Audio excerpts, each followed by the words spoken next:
Bank Nifty के prediction में आप लोगों का स्वागत है गाइस। गाइस हम लोगों ने जो ट्रेंड लाइन मार्क करके रखा था उसी ट्रेंड लाइन के एक ब्रेकआउट आ गए थे। ठीक है, number 1 point. Number 2 point guys अभी चल रहा है 35,000 के थोड़े ही ऊपर। मैंने आपसे डिस्कस किया था कि 35,000 इज वेरी इंपॉर्टेंट। अगर ये टूटते हैं तो ऊपर के साइड के लिए आपको ट्रेडिंग अपॉर्चुनिटी लेना चाहिए, मगर ये टूटा नहीं गाइस। देखिए पहले कैंडल की हाई देखिए 35,014 टूटा, डेफिनेटली टूटा, मगर कंफर्मेशन कुछ नहीं था गाइस। मैं यही बोलना चाहता हूँ कि कंफर्मेशन नहीं है। देखिए इसके भी हाई देखिए नहीं टूटा, इसके भी नहीं टूटा, तो कंफर्मेशन आपको कहीं पे भी नहीं मिला, सिर्फ इस जगह पे आके टूटा। 35,051 को तोड़ा and this was your confirmation. But ये कौन सी कैंडल है गाइस, कौन सी टाइम की कैंडल है? ये है 3 बजे की कैंडल, ये है 3:15 की कैंडल। तो इस पे हम लोगों को क्यों ट्रेडिंग अपॉर्चुनिटी कुछ भी नहीं लेना है ना। तो हम लोगों को जो ट्रेडिंग अपॉर्चुनिटी नहीं लेना है उसके लिए तो अभी अभी डिस्कस करेंगे। मगर ये था एक साइडवेज मार्केट गाइस, मगर ऊपर के साइड के ही मार्केट थे। देखिए ये जो लो लगा है इससे लो के ऊपर ही है ये लो है, ठीक है। तो ये लोअर हाई बनाते जा रहे हैं। और एक चीज है गाइस, अगर थोड़े बहुत प्राइस एक्शन कोई मानते हैं तो इस जगह पे ब्रेकआउट सोच के 35,000 तक टारगेट कर सकते थे। ये लेवल था, मगर ये ब्रेकआउट जहां पे हुई है तो ये बहुत ऊपर उठ जाते हैं। तो इस जगह पे कुछ भी नहीं मिल रहा है, साइडवेज मार्केट थे गाइस। तो अभी हम लोगों को क्या थॉट प्रोसेस रखना चाहिए गाइस? बहुत आसान है, आप अगर सही से देखते हैं तो पहली बात है ये जो ट्रेंड लाइन है इसकी ब्रेकआउट आ चुके हैं। नॉट जस्ट ब्रेकआउट, देखिए यहाँ पर रिट्रेसमेंट हुआ है। आप लोग सही से देखते हैं तो देखिए ये है ब्रेकआउट, ये है रिट्रेसमेंट, उसके बाद ऊपर के साइड पे चलना शुरू। मगर गाइस यहाँ पर रिट्रेसमेंट होने के बाद यहाँ पे जो ट्रेंड लाइन थे इसकी ब्रेकआउट के हिसाब से बहुत फास्ट ऊपर जाना चाहिए था, ठीक है, मगर वो जा नहीं पा रहे। यहाँ पे जो लेवल है इस लेवल को बार बार फेस किया जा रहा था 35,000 को। आज के दिन पे मार्केट क्लोज होते होते जब ये क्लोजिंग दी 35,029.50, इसके मतलब है 35,000 के ऊपर ही क्लोजिंग दिया धीरे से गाइस, ठीक है। तो ये भी एक पॉजिटिव साइन है मार्केट को ऊपर जाने के लिए। 35,000 के ऊपर ही चल रहे हैं। तो कल के दिन पे आप एक या दो कैंडल जरूर देख लीजिए। अगर पहली कैंडल आपको एक्साइटेड कैंडल दिखा गाइस, पहली कैंडल एक्साइटेड कैंडल, ऐसे कुछ कैंडल दिख गया इसके ऊपर, मान लीजिए फ्लैट ओपन हो रहा है, इसके हिसाब से मैं बोल रहा हूँ, फ्लैट ओपन हो गया, एक सॉलिड मारुबुजू कैंडल बन गया, एक्साइटिंग कैंडल, ठीक है। मारुबुजू अगर उसके थोड़े बहुत शैडोज भी होते हैं लाइक दिस, मान लीजिए ये कैंडल है, इसके शैडोज भी थोड़े बहुत है गाइस, ये इसके शैडोज भी थोड़े बहुत है, तो it doesn't matter, but it should be an exciting candle. तो एक्साइटिंग कैंडल जैसे ही बन जाएंगे गाइस तो पहले कैंडल के ऊपर भी आप लोग ट्रेड अपॉर्चुनिटी ले सकते हैं। मगर यही सुझाव है गाइस, 15 मिनट के दो कैंडल जरूर देख लीजिए। बैंक निफ्टी है, बहुत फास्ट मोमेंटम करते हैं, उसके बीच में आपको जरूर प्रॉफिट मिल जाएंगे। ओके, तो देखिए 35,000 पे अभी चल रहे हैं, हम लोग ये पकड़ सकते हैं। तो गैप अप ओपनिंग पे होता है तो आपको 35,500 तक की पहले टारगेट लेना चाहिए। इसके मतलब क्या है, देखिए इस जगह पे देखिए 35,597, मतलब कि 35,600 तक की लेवल तक आ सकते हैं और डेफिनेटली एक गैप फिलिंग हो सकते हैं, पहली बात। दूसरी बात, इस जगह से एक फॉलिंग भी हो सकते हैं गाइस। मतलब एक्सपायरी है, एक्सपायरी देखिए फास्ट आवर पे एक टाइम एक डायरेक्शन पे काम करते हैं, सेकेंड आवर पे और एक डायरेक्शन पे काम करते हैं, तो होने का चांसेस ज्यादा होते हैं गाइस। यही मैं बोलना चाहता हूँ, हमेशा ऐसे नहीं होते हैं, चांसेस ज्यादा होते हैं। तो ये जो 0.5 की रिट्रेसमेंट की लेवल है जो हम लोगों ने कल के दिन पे ही मार्क करके रखा, तो इस लेवल तक को प्राइस को आपको टारगेट कर सकते हैं। और सबसे बढ़िया बात देखिए, अगर 35,000 टूटते हैं तो 35,250 तक की जगह तो आपको मिलना ही चाहिए। सबसे आसान होगा अगर 250 के ऊपर प्राइस आते हैं, तो इसके ऊपर कंफर्मेशन लीजिए। इसके बीच में आपको 100 से लेके 150 पॉइंट जरूर मिल जाएंगे गाइस। ये टारगेट आपको एश्योर टारगेट होंगे गाइस 35,500 तक के लिए। इसलिए 35,500 गाइस, देखिए यहाँ पे जो गैप फिलिंग है ना वो 35,500 से भी ऊपर है 600। तो अगर ये 250 टूटते हैं, 35,250 टूट जाते हैं, तो ये लेवल भी टूट जाएंगे, पहली बात है। दूसरी बात, ये गैप फिलिंग में बहुत आसान होते हैं, ये एकदम स्मूथली गैप फिलिंग होने का चांसेस है, गैप है इसी वजह से। और यहाँ पे 150 पॉइंट की भी जगह है और 35,500 तो कवर होना ही चाहिए, इसलिए कि इसके जो गैप फिलिंग है वो 35,600 पे है। तो आपको ये कैलकुलेशन आई विश के पूरा ही समझ में आ गया। तो बेटर होगा आप लोग अगर इसके ऊपर ट्रेड अपॉर्चुनिटी लेते हैं एंड इस लेवल के अंदर 150 पॉइंट निकल लेते हैं, बहुत प्यारा सा आपको टारगेट अचीव हो जाएंगे गाइस। तो वो सिर्फ आएंगे जब ऊपर के साइड पे ट्रेड अपॉर्चुनिटी आपके लिए बनेंगे। देखिए इसको मैं हटाना चाहूंगा अभी। और अगर यहाँ पे ऐसे कुछ ट्रेन लाइन आपको, एक मिनट, ऐसे कुछ ट्रेन लाइन आपको तोड़ने में दिख जाए तो आपको क्या करना है, इसको for shorting opportunity, right.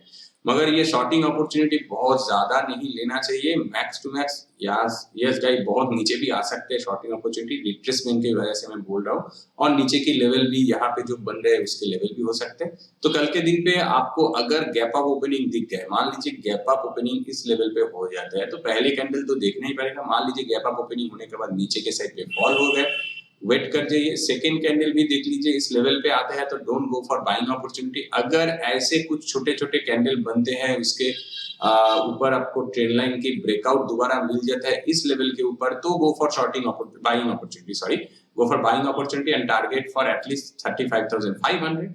250 level के नीचे आके फिर से ऊपर उठते हैं तो आपको ये लेना चाहिए। और ऐसे अगर कुछ नहीं होने के बाद भी यहाँ पे गैप अप ओपनिंग हो जाता है, उसके नीचे प्राइस आने के बाद इस ट्रेंड लाइन की ब्रेकआउट दे देता है, जो कि थोड़े पॉसिबल कम लग रहा है। एनीवेज फिर भी support and support 3 time support लिया गया है। उसके बाद अगर यहाँ पे ब्रेकडाउन देते हैं तो गाइस आपका टारगेट 34,500 होना चाहिए। 30 यहाँ पे भी 500 पॉइंट्स है, ठीक है। उसके भी नीचे प्राइस आ सकते हैं, 34,250 तक की जगह आपको मिल सकते हैं, मगर आई वुड सजेस्ट यू कि गो फॉर एटलीस्ट 34,500, ये maximum, that would be suggest, that would be a good point for you. और मोस्ट इंपॉर्टेंटली इस जगह पे आपको अच्छी खासी अपॉर्चुनिटी मिल जाएंगे, आपका स्टॉप लॉस भी छोटा रहेंगे ऊपर की साइड पे। ओके गाइस, तो चलिए ऑप्शन चेन को एक बार चेक कर लेते हैं।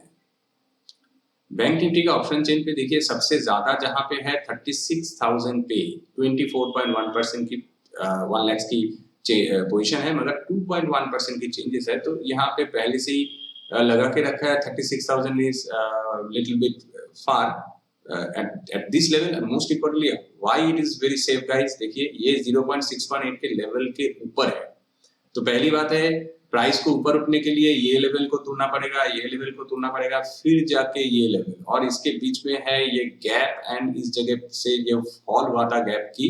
तो ये जो जगह है ये बहुत ही खास जगह है, बहुत ही इंपॉर्टेंट जगह है, इसी वजह से मैं इसके ऊपर के लिए आपको ट्रेडिंग अपॉर्चुनिटी नहीं बताया। That's why 36,000 is very stronger right now from the previous position to current position. तो एक्सपायरी है, मगर 36,000 मुझे नहीं लगता कि कल के दिन पे ये अचीव हो सकता है। अगर होते हैं तो उस पे बहुत बढ़िया चाल होंगे गाइस, मगर यही सुझाव है अगर 35,000 के ऊपर 35,600 भी टूटते हैं तो गाइस इस जगह पे आपको ट्रेडिंग अपॉर्चुनिटी आई थिंक नहीं लेना चाहिए बाइंग के लिए एटलीस्ट। तो यहाँ से कहीं से भी घूम के नीचे के साइड पे आ सकते हैं, इसके चांसेस भी है। मैं उसके लिए आपको सुझाव नहीं दूंगा, आप अपने रिस्क में ले सकते हैं, छोटी से स्टॉप लॉस या ट्रेडिंग स्टॉप लॉस से ले सकते हैं, मगर वो सुझाव मेरे एंड से नहीं है गाइस। और आपको भी पता है देखिए सबसे ज्यादा इस पे दिख रहे हैं तो इसके पीछे तो कोई वजह है। और नीचे के साइड पे गाइस 21.6% की चेंजेस है, 19.1 लाख की पोजीशन बनाया गया 34,000 पे। तो 34,000 इज बिलो दैट लेवल, तो which is little bit safer currently 34,000 के लेवल, ठीक है। 34,000 इज बिलो दैट लेवल। तो अगर यहाँ से फॉल होते भी है तो इस लेवल पे जाके अटक जाएंगे 34,000 तक। तो एक्सपायरी के लिए गाइस बहुत अच्छा पॉइंट 34,000 है नीचे के लिए, एंड ऊपर के लिए 36,000 है। तो आप अगर ऑप्शन ट्रेडर हो तो ये समझ लीजिए कि आपको क्या करना चाहिए। और गाइस देखिए 17.9 लाख की पोजीशन है 35,500 पे, इस पे भी 26.6% की चेंजेस है। तो ऊपर के कुछ लोगों को लगता है कि 35,500 ये नहीं तोड़ के ऊपर जाएंगे, इससे नीचे जाएंगे, तो दैट्स व्हाई ये ऐसे दिख रहे हैं। तो 35,000 is looking a little bit stronger also because of the changes guys। इस changes के परसेंटेज से 26.5% की, मगर सबसे यहाँ पे देखिए 21.6% की, इससे भी ज्यादा इस लेवल पे चेंजेस दिख रहे हैं। नंबर्स के हिसाब से ये ज्यादा स्ट्रॉन्ग रह गया 34,000। ऑल्दो नीचे के साइड पे देखिए करीबी जो साइड है 35,000 पे देखिए 35,000 पे दिख रहे हैं 147.8% की चेंजेस, 15.1 लाख की पोजीशन। तो 35,000 के एक बार कैलकुलेशन कर ले तो 35,000 पे ही चल रहे हैं। एक मिनट गाइस, इस पे हम लोगों ने 35,500 दिखा था, 35,000 नहीं 35,500 हो गए गाइस। तो 35,500 पे क्यों ज्यादा दिख रहे हैं, देखिए 35,500 26.5% 17.9। तो जिन लोगों को लगते हैं कि प्राइस इस जगह से नीचे के साइड पे जाएंगे, प्राइस रोक दिया है, साइडवेज हो रहा है, तो उन लोगों को 35,000 पे थोड़ा बहुत स्ट्रॉन्ग दिख रहा है, मगर गाइस 35,000 मेरे हिसाब से तो उतना स्ट्रॉन्ग नहीं है अगर ऊपर आते हैं तो, ठीक है। तो ये टूट सकते हैं, 26.5% की चेंजेस है, फिर भी ये टूट सकते हैं। और नीचे के साइड पे गाइस 34,000 हो गया, ये जो कैलकुलेशन कर रहा था 35,000 पे 147.8% की चेंजेस हुआ है, इसलिए कि करेंटली मार्केट 35,000 के थोड़े ऊपर चल रहा है, आज के दिन पे धीमे से इसको क्रॉस किया गया है, तो डेफिनेटली 35,000 के ऊपर जाने का चांसेस ज्यादा है गाइस, डेफिनेटली ये ज्यादा है, मुझे तो ऐसे लग रहा है। अभी देखना पड़ेगा कि कल के दिन पे गैप अप ओपनिंग या गैप डाउन ओपनिंग देते हैं और इस ट्रेंड लाइन पे कैसे रिएक्शन देते हैं। इस ट्रेंड लाइन पे रिएक्शन देने के बाद ऊपर चले जाते हैं तो वो तो ऊपर ही रहेंगे, सिर्फ ये देखना पड़ेगा 35,000 के ऊपर पहले एक या दो कैंडल आप लोग देख लीजिए, आपको वो आइडिया मिल जाएंगे गाइस। गाइस सिर्फ एक चीज मैं ऐड करना चाहूंगा इस पे, देखिए ऐसे एक ट्रेंड लाइन बनते भी है, ये देखिए वो ट्रेंड लाइन, ओके। तो यहाँ पे अगर ब्रेकआउट आपको देखने में मिल गया इस ट्रेंड लाइन की, जो कि इसके लेवल देखिए, इसके लेवल है 35,156 दिख रहा है, तो बहुत ऊंची दिख रहा है। एनीवेज, मगर आपको यहाँ पे ब्रेकआउट दिख गए तो और उसके कंफर्मेशन मिल गए तो 35,000 के ऊपर ही जाएंगे, तो पहले दो कैंडल में आपको समझ में आ जाएगा। और इसके नीचे नीचे यहाँ पे नीचे आके थोड़े रिट्रेसमेंट होके भी ऊपर उठ सकते हैं या यहाँ से नीचे जा सकते हैं। तो इस ट्रेंड लाइन को लास्ट में गाइस ऐड कर दिया, तो यहाँ पे अगर प्राइस ऐसे रिएक्शन होते होते जिस भी डायरेक्शन पे प्राइस जाए उसके ऊपर ही आप लोग ट्रेड मत लीजिए, एक कंफर्मेशन जरूर लीजिए, एक कैंडल की लो को या हाई को तोड़ के नेक्स्ट कैंडल बनना चाहिए गाइस, कंफर्मेशन के बाद ही लीजिए, इसलिए कि यहाँ पे फॉल्स ब्रेकआउट या ब्रेकडाउन बन सकते हैं। ये लास्ट में मैंने ऐड कर दिया गाइस, इसके लिए आपको अच्छी खासी कंफर्मेशन मिल सकते हैं गाइस, ओके। तो गाइस बैंक निफ्टी के प्रेडिक्शन में आज के लिए इतना ही। वीडियो को अगर अच्छा लगा तो लाइक कर दीजिए, चैनल पे नए हो तो सब्सक्राइब कर दीजिए। Thanks for watching, see you in the next session.